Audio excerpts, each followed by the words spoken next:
Então, hoje o tema da nossa live, da nossa aula, eu vou falar um pouquinho sobre repertório.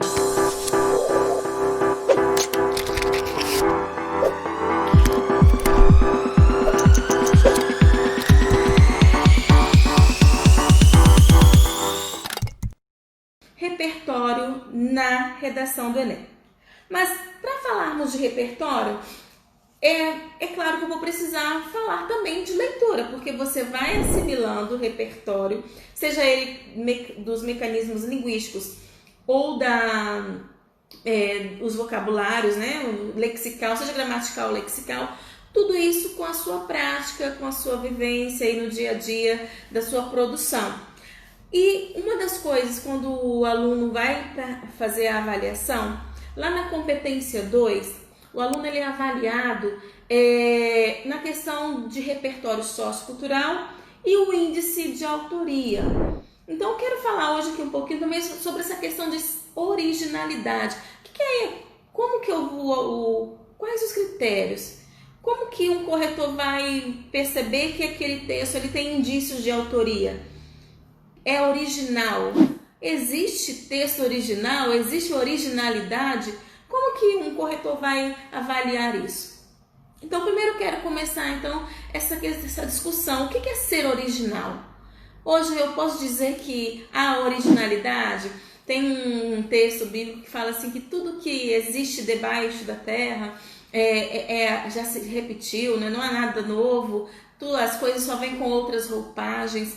Então, o que é ser original na questão da produção de texto? Então, se nós formos analisar que tudo aquilo que nós escrevemos está relacionado a algo que nós lemos, que nós vimos, que nós ouvimos, que nós até mesmo aprendemos com a nossa vivência no dia a dia, ouvindo na questão familiar, questão cultural. Como que eu vou dizer que isso que eu sei é meu? Se eu vou reproduzir algo que eu já ouvi, onde que entrará então essa originalidade? Então, quando um corretor pega o seu texto lá na redação, mesmo que, vamos pegar um tema assim, bem mais corriqueiro, que eu sempre falo aqui, a questão da violência. E aí você coloca a seguinte frase: no Brasil a violência doméstica tem crescido de maneira assustadora. Deixa eu ler um texto que eu trouxe aqui. Uma aluna colocou assim, trouxe até 2 textos. Uma colocou assim: a violência contra a mulher está sendo algo muito visto nos dias de hoje. Muitas mulheres estão sendo vítimas da violência pelos seus próprios maridos ou companheiros. E aí você fala, mas isso aí não trouxe nada de novo, o tema violência provavelmente na coletânea estava falando que os maridos estão em questão de... vamos colocar, na questão da violência, eles estão em primeiro lugar, porque geralmente é o cônjuge ou é um namorado, é com quem a pessoa tem um relacionamento. Então, isso acontece muito. Então, essa informação que a pessoa trouxe aqui, partiu dela, foi ela que criou. A originalidade consiste no fato de ser algo inédito? Será que é isso que é ser original? Principalmente na redação do Enem, estamos trabalhando com alunos que estão iniciando o ensino médio, porque você pode fazer como treineiro, ou alunos que já estão concluindo ou que já concluíram. Então, se nós formos pegar alunos aí do ensino médio, um aluno que talvez não tenha que não vai ter a maturidade ou muitas leituras que alguém que já concluiu, que já está aí com seus 30, 40 anos, o aluno não terá o mesmo repertório, as mesmas vivências. Então, como que um corretor vai se basear para dizer, não, esse aqui ele está sendo autêntico, ele está sendo original? Então, a originalidade, ela consiste em quê? Preste atenção. A originalidade, ela está na forma como você vai estruturar o seu texto. A originalidade consiste na maneira como você seleciona o seu repertório. Tá, mas fala melhor sobre isso, professora. Então, veja bem, quando nós falamos de indícios de autoria, quando nós pegamos um texto e falamos, não, esse texto aqui, eu consigo perceber indícios de autoria do aluno. Por quê? Ele não ficou naquele lugar comum que todo mundo fica. Ele selecionou dentro do nosso repertório. Por exemplo, muitos usam a conjunção mas o brasileiro, mas a situação, e o mas nós sabemos que é uma conjunção de adversidade. E o aluno, ele opta por não usar o mas. Ah, não, eu quero usar um porém. Ah, eu já usei porém, eu quero usar um todavia. Então, quando você vai mostrando que você tem esses conhecimentos, selecionando mecanismos diferentes para a sua produção, isso vai mostrando ao corretor que você tem um projeto de texto. Esse projeto de texto começa desde onde? Desde a introdução. A primeira frase, tem aquele dito, né, popular, a primeira impressão é a que fica. Então, a sua primeira frase, a sua introdução, ela precisa ser marcante e já mostrar para o corretor que não, essa pessoa aqui, ela tem outras leituras, mesmo não tendo um repertório muito vasto, mas ela conseguiu estruturar de uma forma que mostrou que é uma peculiaridade, uma particularidade, talvez até mesmo uma inversão da sintaxe. Olha só que interessante. Sandra, o que seria essa inversão da sintaxe? Na língua portuguesa qual é a sequência? Sujeito, verbo, predicado. Mas esse aluno, ele opta por fazer uma inversão ou por intercalar uma estrutura que não é comum, tá? E aí o corretor já percebe, olha que interessante, ele fez uma estrutura diferente. Então tudo isso já mostra para o corretor a intimidade que você tem com a escrita. Então ele já vai ler o seu texto de uma forma diferente, percebendo que você tem, que ele vai identificar nesse texto indícios de autoria, certo?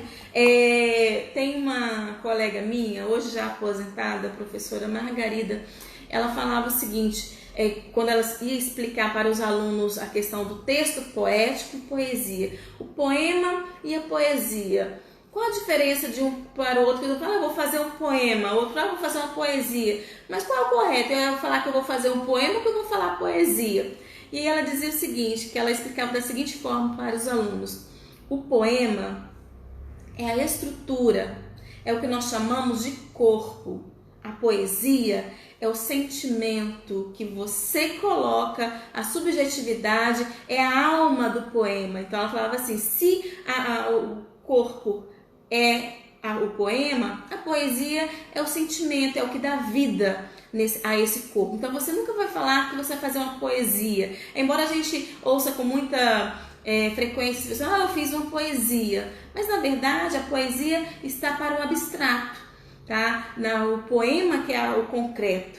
Então em se tratando de originalidade, de indícios de autoria, o que um corretor ele lê, ele quer observar e encontrar ali? Uma estrutura interessante, ele fala, nossa, que forma legal. E qual é a forma do texto da redação do Enem, que nós já até comentamos aqui? A estrutura é um texto dissertativo argumentativo.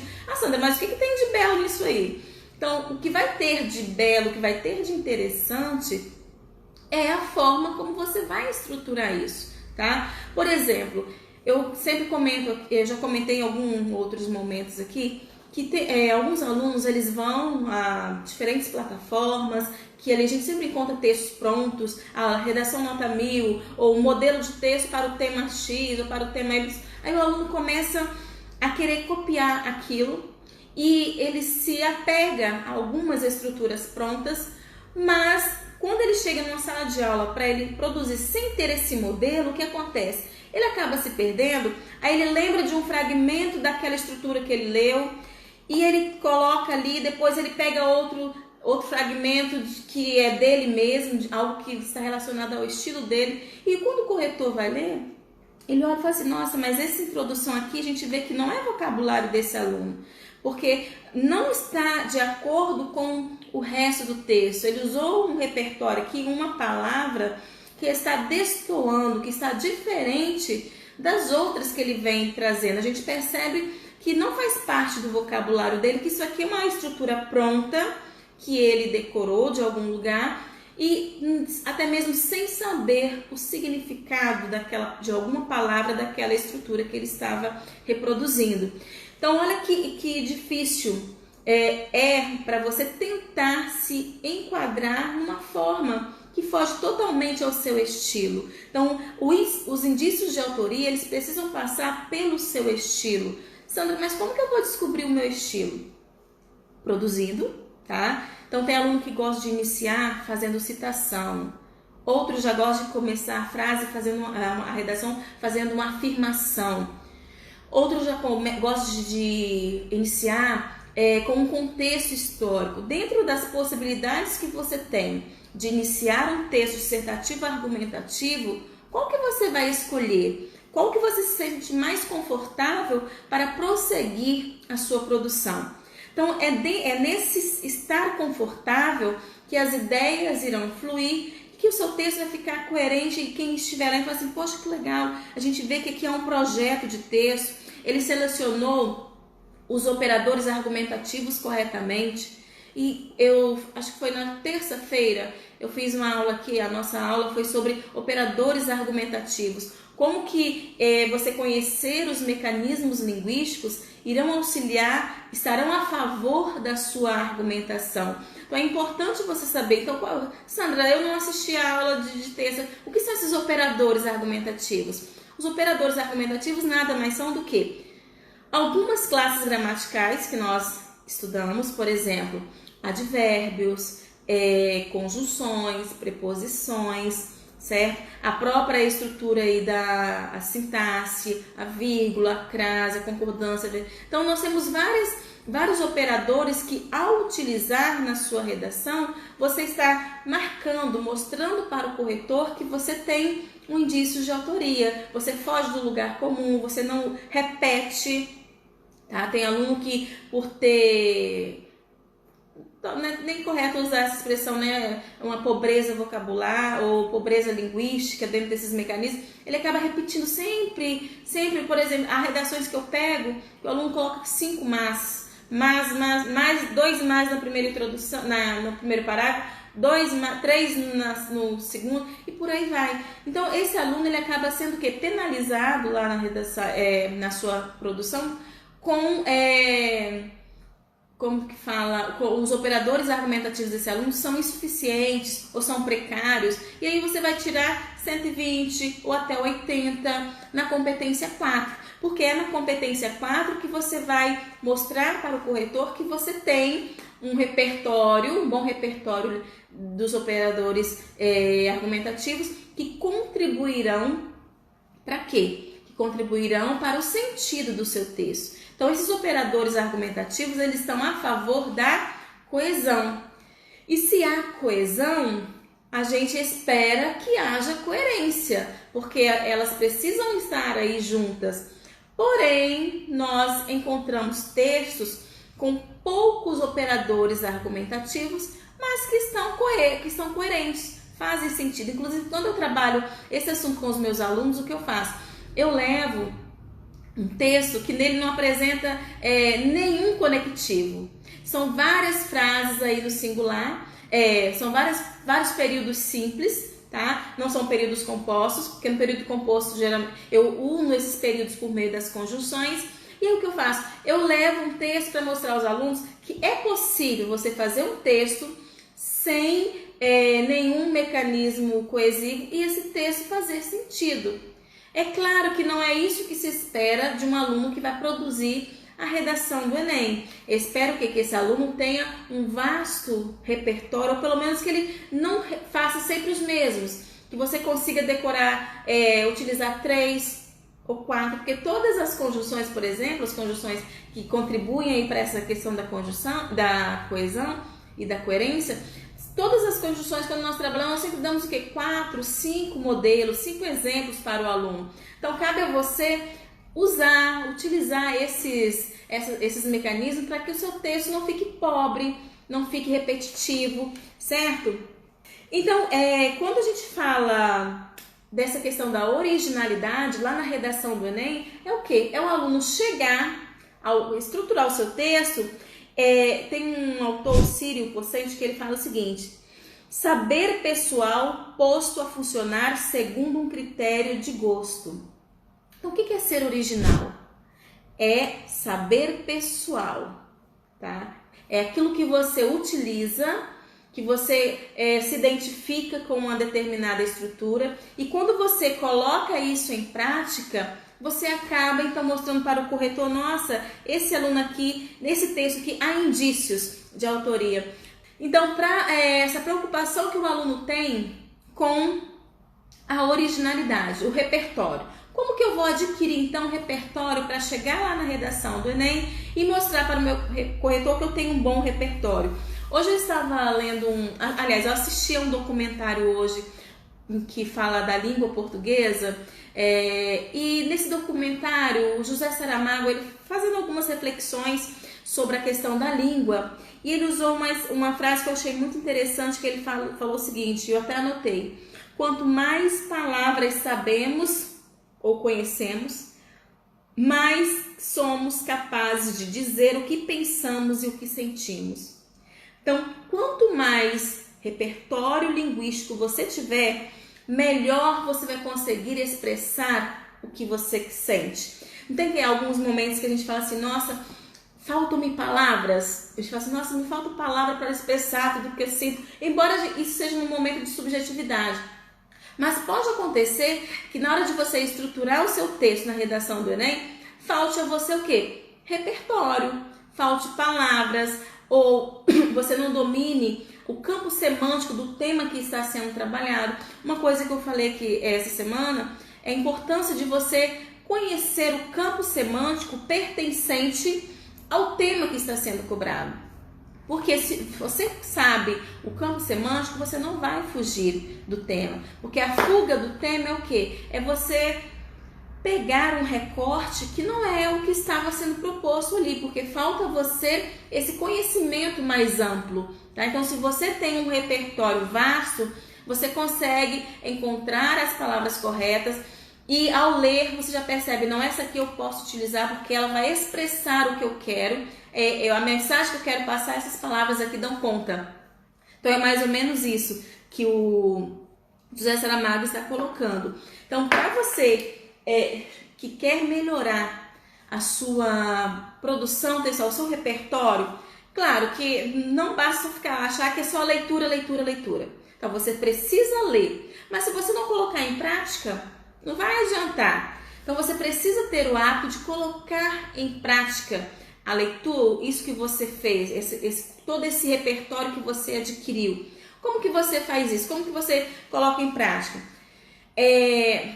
A partir do momento que você assimila, que você lê um texto, fala assim, nossa, eu gostei desse operador aqui, eu gostei dessa conjunção, eu gostei desse verbo, e aí você às vezes fala assim, poxa, eu não lembro do sentido, aí você corre ao dicionário e fala, nossa, que legal, eu nunca tinha usado esse verbo, então ele vai caber num tema tal, se cair na redação. Esse dia, numa live aqui com um professor de física, uma aluna falou que ela adquiriu um repertório que ela, na aula de física, uma palavra que o professor na explicação estava passando, ela pegou esse repertório e falou, eu vou usar isso na redação. Então, olha que interessante. Então, você ter essa capacidade de ir fazendo essas conexões, falar, não, essa palavrinha aqui eu já vou colocar, já é minha, já vou assimilar como minha e vai fazer parte do meu repertório linguístico na próxima redação que eu fizer. Então, você precisa estar produzindo constantemente e testando essa palavra em diferentes contextos. Assim como eu já citei aqui, que você pode testar frases prontas em diferentes contextos. Então, há certas frases, há certos pensamentos que cabem em qualquer contexto, em qualquer frase, em qualquer tema cobrado. Mas aí o que precisa? Precisa você, então, produzir, encaixar essa frase para que não destoie, para que você consiga depois fazer um paralelo, ou seja, talvez uma questão de comparação, de analogia. A grande sacada é fazer todos os dias as mesmas coisas de maneiras diferentes. Então, olha que legal. Então, você pode sim, eu até falei, aluno, você é professor, mas não tem facilidade para decorar. Então, pegue, já que você está tendo tempo, pegue uma frase que você acha que ela cabe em qualquer contexto e comece a produzir essa mesma frase em vários temas e até chegar ao ponto que você internalizou tão bem essa frase, e quando chegar na redação do Enem, você de cara, não, essa frase cabe na introdução, essa frase eu vou deixar para arrematar, vamos assim dizer, para fazer o fechamento da minha redação e vai fazer sentido, vai ser interessante. Mas é como o Joel coloca aqui, não se preocupe, talvez ela tenha um, assim, professor, eu só tenho essa frase, mas se ela couber em qualquer contexto, não se preocupe, porque o corretor não te conhece, ele não corrigiu 10, 20 redações suas, tá? Eu falo isso porque eu tive um aluno que ele produzia, ele chegou para mim, veio do Rio Grande do Sul, aqui no Espírito Santo, ele veio para cá, falou assim, professora, eu já quero te avisar para você não se estranhar, porque toda a redação minha, a estrutura é essa, a frase que eu uso é essa e a minha conclusão sempre é essa. Eu achei bem legal. E a primeira vez que eu li, falei, pô, que bacana, não sei o quê. Com o passar do tempo foi ficando cansativo, mas assim, não estava errado, tá? A forma como ele assimilou para ele estava correta e cabia em qualquer tema que eu passasse, ele encaixava a mesma estrutura e conseguia tirar notas aí superiores a 900, ele não tirava 1000 por quê? Problemas com gramática, sintaxe, concordância, regência, crase, pontuação, era onde ele pecava muito, tá? Então assim, mas o resto, a estrutura que ele seguia estava legal. Então ele fazia a mesma coisa, sempre com diferentes temas. E isso o ajudou depois a ser aprovado em medicina, tá? A gente sabe que a redação tem um peso muito grande, certo? Então eu quero então aqui nessa aula de hoje tranquilizar a você, aluno, que pensa o seguinte, eu não vou conseguir tirar uma nota 1000 ou 800 ou 900, porque meu repertório, eu preciso melhorar muito, só consegue nota acima de 900 quem decora muitas frases ou quem usa palavras difíceis. Não. Eu quero te tranquilizar o seguinte, que na competência 2, o corretor ele vai analisar o índice de autoria. O que é o índice? Quais são os indícios de autoria? É você trabalhar com originalidade ou do seu jeito, no seu estilo, diferentes conectivos, uma sintaxe até mesmo diferente. Ou você pode até mesmo pegar uma frase que todo mundo diz, mas você na sequência fala o seguinte, embora essa frase seja corriqueira, embora pertencendo ao senso comum, essa frase nos leva a reflexão de que a sociedade precisa disso ou daquilo. Então o corretor ele vai falar assim, olha que bacana, tá? Talvez não seja esse o repertório dele bacana, mas ele vai olhar e falar assim, poxa vida, ó, ele já mostrou para mim que ele sabe que essa frase é corriqueira. Então isso é um indício de autoria. Muito contrário seria se o aluno só repetisse aquela frase e não pontuasse mais nada. Eu fiz uma live aqui falando que o aluno pode usar até batatinha quando nasce esparrama pelo chão. Aí esses dias a gente aprendeu, né, que não é esparrama, né? Assim, há muitos ditados, há muitos como a gente fala, do senso aí comum, muitos ditos populares que na verdade a gente fala de forma errada. Por exemplo, cuspido e escarrado. Não sei se vocês já usaram essa expressão. Nossa, falando é cuspido e escarrado. Na verdade é o quê? É esculpido em carrara. Olha a diferença, não é? E a gente acaba, devido a ouvindo de uma forma diferente, acaba levando para frente.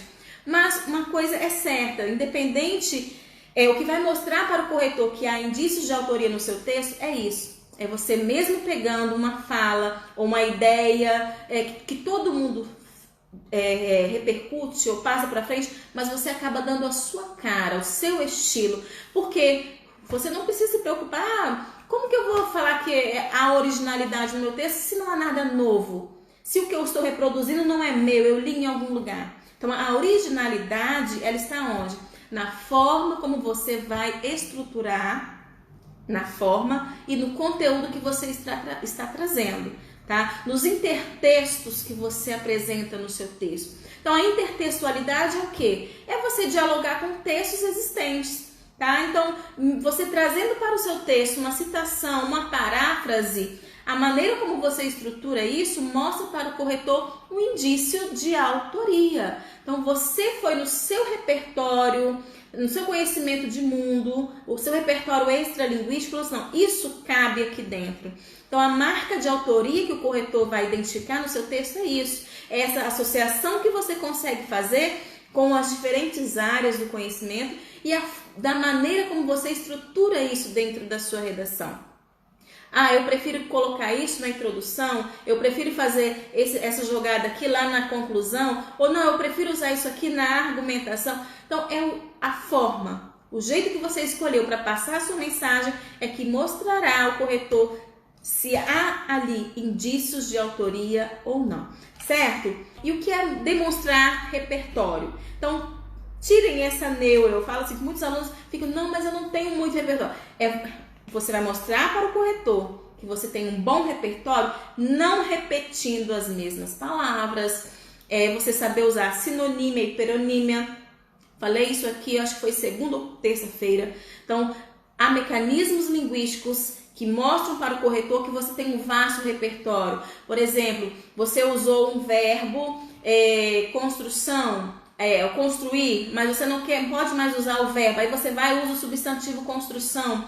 Ah, você usou, já vamos supor que esteja falando de infraestrutura, desenvolvimento, texto. Aí você usou a questão habitação, e já usei habitação, agora eu preciso usar o termo casa. Ah, eu não quero mais usar casa, eu quero voltar para a construção. Então você vai fazer essas jogadas que você faz dentro do seu texto, evitando repetições, tá? Usando um pronome pessoal. Você usou o termo mulher, mas não quer repetir o termo mulher, use ela, ou use o pronome oblíquo, referindo-se, valorizando-a. Então você usou um pronome oblíquo e evitou a repetição do termo que que já havia dito. Então isso que é mostrar ao seu corretor esse índice de autoria e esse vasto repertório linguístico, dos mecanismos linguísticos e a seleção lexical que você faz ali na hora de passar a sua mensagem.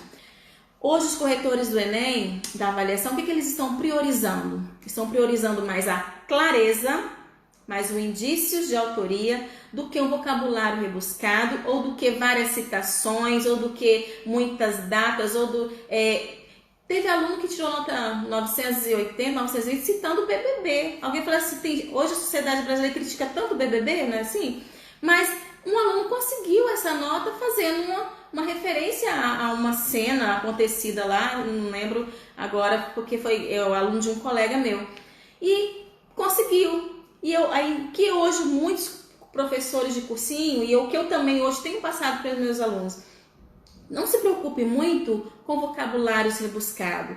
Se preocupe com o seu objetivo. Qual? O texto dissertativo argumentativo, ele precisa ter em mente o quê? Eu tenho um objetivo, eu tenho um foco. O meu corretor espera isso de mim. A estrutura correta é essa. Eu não preciso me preocupar em surpreender usando um vocabulário arcaico ou uma palavrinha difícil. Eu preciso que o meu texto seja claro, que eu tenha uma introdução correta, que eu deixe marcado ali nessa introdução os dois argumentos que eu vou desenvolver. Talvez eu possa colocar somente um e desenvolver em 2 parágrafos, mas isso tem que ter, o texto ele precisa mostrar que há uma unidade, certo? Mesmo como eu falei aqui, citando Chapeuzinho Vermelho, citando uma novela ou citando uma série do Netflix, independente disso. Então, por isso traz uma carga para o aluno, uma preocupação muito grande, essa questão de achar que ele precisa surpreender pelo vocabulário difícil ou por uma citação de um filósofo que ninguém conhece. Não, não é isso,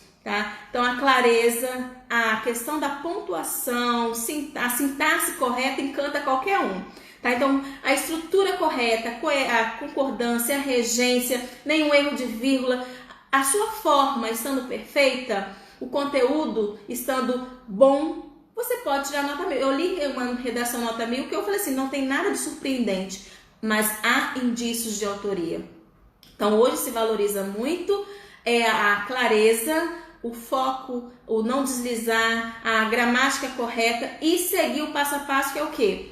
Introduzir, argumentar, defender a sua ideia e depois voltar, fazer uma proposta de intervenção detalhada e pronto, fechou. Então não tem muito mistério, certo? Embora alguns queiram colocar essa aura, mas não tem, tá? Quanto mais claro, quanto mais simples você for, porém coerente, mostrando essa questão do indício de autoria, a originalidade, uma paráfrase, uma citação, isso vai trazer ao seu texto uma nota muito boa, certinho? Então nós vamos ficar por aqui. Obrigada a vocês que me acompanharam. Um grande abraço para vocês.